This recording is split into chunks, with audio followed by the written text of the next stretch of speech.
PayPal is expected to report Q4 earnings on Wednesday after the market closes, and currently this is the state of the stock and the company. We're looking at a market cap of just under $69 billion, forward PE of 11.9 times, and currently you can buy one share for $63.70. Now, as you can see here, it's pretty clear that if we look at forward PE, EV to EBITDA, price to sales, and even price to free cash flow that's in the last 12 months, it's pretty clear to me that right now the company, the stock, is extremely undervalued. Of course, you had that period of the pandemic where valuations were much higher, but the business was also growing much faster. Then we have the period post-pandemic where things have slowed down, where margins have come down as well, and growth isn't as great as before, and so the stock got hit. Fine.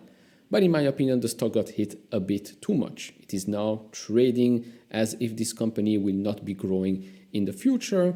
And we've discussed this plenty of times on this channel, the bull and the bear case. We concluded that it just doesn't make any sense.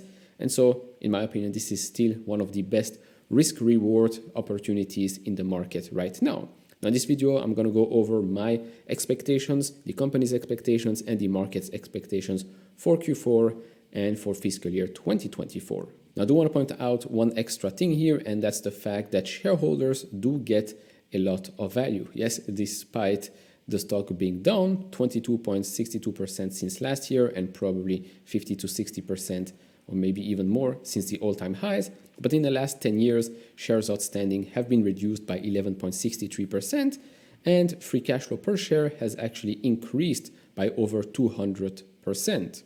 So you're definitely getting a lot of value here. No, I don't think they're going to pay out a dividend. I much rather them use their free cash flow to buy back as many shares as possible. And then maybe in a couple of years' time, when the stock is back in the 3 digits area, maybe then if they still generate $5+ billion in free cash flow, maybe then do a meta move and issue a dividend. But hey, let's not talk about what might happen 5 years from now. If we look at what the analysts are expecting for the coming fiscal years, for fiscal year 2024, analysts are expecting sales growth of just 8% year over year, while EPS will grow 11.12%. By the way, for fiscal year 2023, EPS is expected to grow 20.46% year over year. For fiscal year 2025, sales growth, a bit of a reacceleration here, 8.63% year over year growth, and then EPS, bit of a slowdown, 10.76% year over year growth. Again, these are the expectations. This is what analysts are expecting. This might be better or worse depending on the company's execution.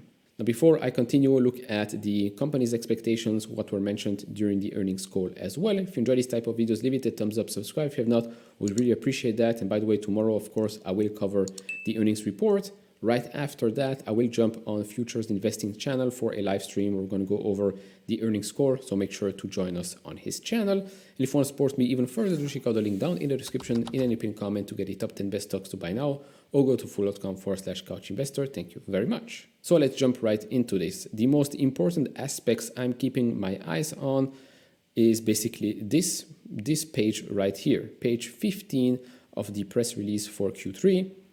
I'm going to look. I know already right now that active accounts will continue to go down. They've been telling us that for quite a while now. And to be honest, I know a lot of people would say, oh, that's because PayPal is dying. No, it's because PayPal now prioritizes quality instead of quantity.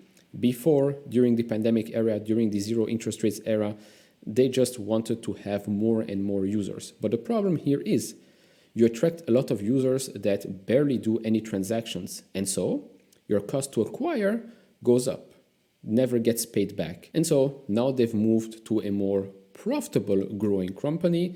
And so we're going to see active accounts continue to go down, not by that much, but what's more important is to continue to see the number of payment transactions go up and the payment transactions per active accounts go up as well. This is what we have actually seen the last quarter. You can see that number of payments transactions was up 3% compared to the prior quarter and 11% year over year. Same thing here with payment transactions per active account, 3% quarter over quarter and 13% year over year. Then what will also be extremely important, and I do believe this is what the market will focus on quite a lot, rightfully so. Transaction expense, although they did mention something during the earnings call, we're going to go over that in just a bit. But transaction margin, as you can see, have come down quite a bit for quite a while, but the bleeding is starting to slow down. We went from 51% all the way to 45.9% in a matter of a couple of quarters, but now we are only going down from 45.9% to 45.4%. Yes, still down, but it is slowing down significantly. We know that in Q4, that number will probably go down again, but I'm truly hoping it will not go down by more than 1%. Now, going over the important points that were mentioned during the earnings call. First of all, the guidance. So their guidance contemplates a sequential improvement in transaction margin dollar performance. That said, on a year-over-year basis, we now expect transaction margin dollars to decline. In addition, we expect our non-GAAP operating margin to contract for the fourth quarter last year. The ongoing strength of Braintree volumes in conjunction with lower than expected branded checkout trends are resulting in incremental pressure on our non-GAAP operating margin. They now expect approximately 75 basis points margin expansion. Previously, they expected 100 basis points expansion. Now, branded checkout did not perform as well as we previously thought in 2023. I do expect that branded checkout and unbranded checkout, by the way, to perform much, much better in 2024. Again, those are just my expectations. Also taking into consideration what we've heard from the First Look event. I covered that. That video will be in the top right corner. So I have some high expectations for this year, but I am pretty patient. Lastly here, in addition, we now expect free cash flow for 2023 to be at least $4.6 billion. I would be surprised if it's not 5. Then with regards to Q4 specifically, we have here coming from Gabriel Rabinovich. We have taken an appropriately prudent approach to planning for Q4. And obviously, we've contemplated a range of outcomes. As you know, headed into Q3, we had expected to see branded checkout accelerate to the back half. Branded did bump up in July, and as I discussed a few minutes earlier, it moderated through Q3. So what did I get from this message? Basically, temper your expectations for Q4. Of course, Q4 holiday season is going to be up quarter over quarter, but temper your expectations when it comes to branded. Then they got asked with regards to transaction profit dollar growth in Q4, will that year-over-year decline be more or less than it was in Q3? And then how should we think about the potential for this metric to see improved growth into 2024? Very important question, to which we got an answer here.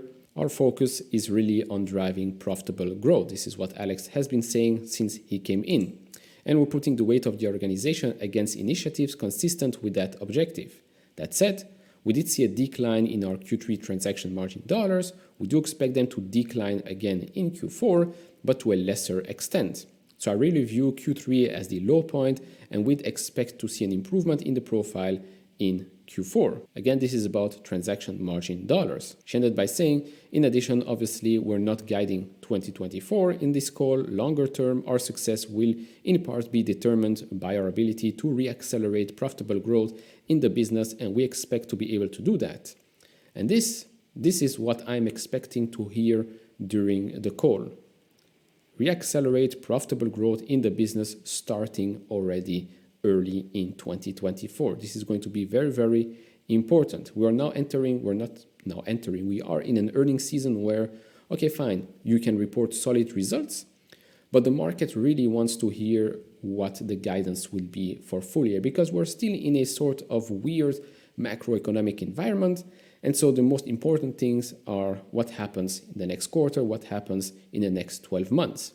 So again, even though we might have a good or a solid or maybe a weak-ish report, what gets mentioned during the earnings call is going to be the most important part. And so lastly, a quick look at the graph before the big day. Of course, we are still under the 200-day moving average. So if we have positive results plus positive comments during the earnings call, I do expect that green candle from this week to go and break that 200-day moving average, which sits at around $64.6 or so. RSI sits at 53.4, so really nothing to be worried about for being overbought anytime soon. So to conclude, what am I expecting? A solid Q4 followed by strong positive comments during the earnings call with regards to 2024 guidance. You might not get the best numbers, we might not get the best numbers already for the next quarter, but bigger picture, if for the whole of 2024 we are seeing reacceleration in growth and profitable growth, I do think that the market will finally reward this stock. Of course, these are just my opinions. We're going to have to wait a couple of more hours until the report is out, but do share your thoughts down in the comments below. If you enjoy this type of videos, leave it a thumbs up, subscribe if you have not, and I see you all in the next one. Bye-bye.